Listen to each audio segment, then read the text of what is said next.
Hola, buenas noches. Yo soy Antonio Valadez y les voy a hablar sobre el literaria de Gargantúa y Pantagruel, escrita por Franco Rabelais. Bueno, el autor nació en Francia en 1494. Él es fue escritor, médico y humanista francés, pero también tiene estudios y formación en la teología.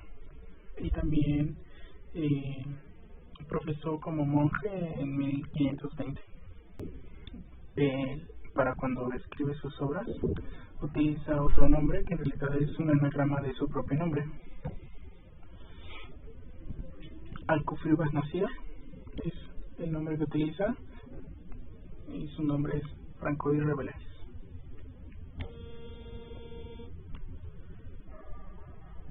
La forma en la que está escrita Gargantúa utiliza la misma fórmula que utilizaban en aquella época para describir personajes importantes.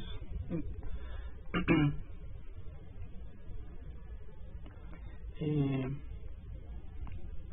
libro está escrito como si fuera serio, como les comento, a través de la narración de historias. La manera en la que estructuró su libro es primero presentando el linaje del personaje del que se está escribiendo, después hablar del nacimiento, luego de la infancia y educación de la persona, y después los aspectos más destacados de su vida, para después continuar con sus hazañas. Pues de esta manera está escrito también Gargantúa. Obviamente Gargantúa lo hace de una manera burlesca, pero se puede apreciar por ejemplo en los títulos, en donde primero se describe el linaje de Gargantúa, después la manera en que nace, sus aspectos más destacados, para después poder escribir sobre las hazañas de Gargantúa.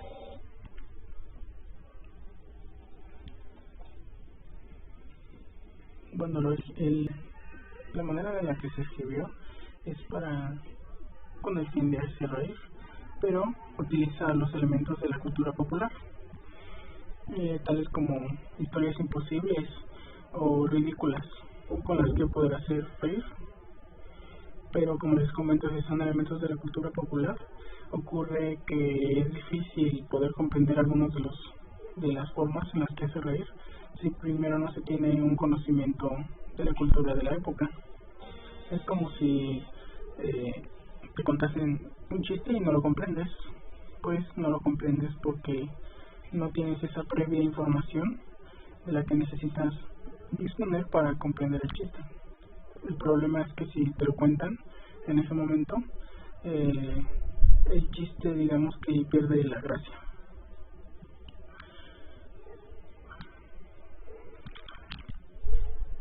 Bueno, prácticamente lo que se hace es exagerar los rasgos criticables en función de que coloquen risa. Hay una relación también muy importante con el carnaval de la época, y bueno, lo que se hacía con el carnaval es que se le daba importancia a aquello que normalmente no lo tiene. Estos carnavales se daban normalmente en la plaza pública, y lo que pasaba era que se criticaba todo aquello que pertenecía a una esfera particular de la vida cotidiana para que pudiera dar risa. Dentro de estos carnavales la alineación desaparecía provisionalmente, pero también desaparecía la distinción jerárquica. Todos eran iguales y reinaba una forma especial de contacto libre, pues así se creaban nuevas relaciones. Con esto se produjo el nacimiento del lenguaje carnavalesco, típico que Rabelais recoge en su obra. Bueno, ¿cuál era esta burla cotidiana? Bueno, pues, por ejemplo, en uno de los primeros capítulos comentan el nacimiento de Gargantúa, y cuando se comentan, bueno, pues el nacimiento de Gargantúa se da a través de la oreja de su madre. Bueno, pues después de comentar esto, el autor dice que cómo es posible que las personas puedan creer en los nacimientos de los dioses, como lo es el nacimiento de Baco, que Júpiter engendró con su muslo. O por ejemplo, también comenta que Minerva nació por el cerebro de Júpiter. Otro personaje de la mitología que nació por el cascarón de un huevo, como lo es Pollux, y que no le puedan creer a él el relato en donde Gargantúa nace por la oreja de su madre. Bueno, otro de los elementos que aparecen en la obra es el principio de la vida material y corporal, las necesidades de la vida natural y sexual también. Obviamente esto de una manera exagerada. De la vida material se puede entender el comer, el beber o las necesidades naturales de las personas. Bueno, un ejemplo que puedo dar que aparece en la obra es cuando Gargantúa nace.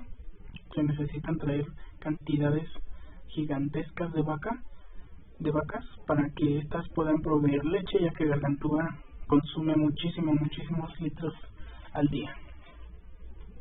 También se hace burla de, por ejemplo, su padre, pues es un alcohólico total y empedernido.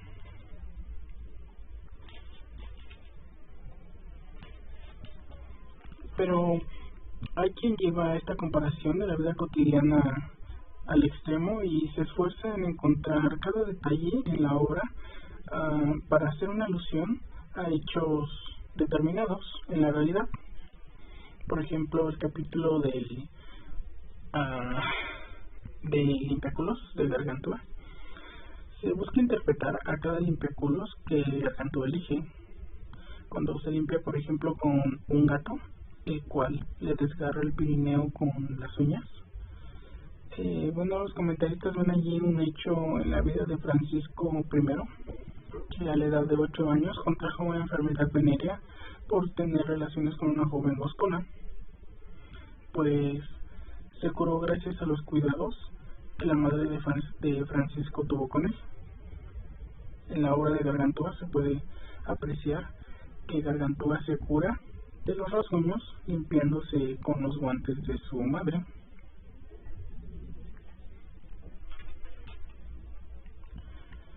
Bueno, es todo lo que voy a comentar acerca del género literario de Gargantúa, y aquí dejo la bibliografía. Gracias.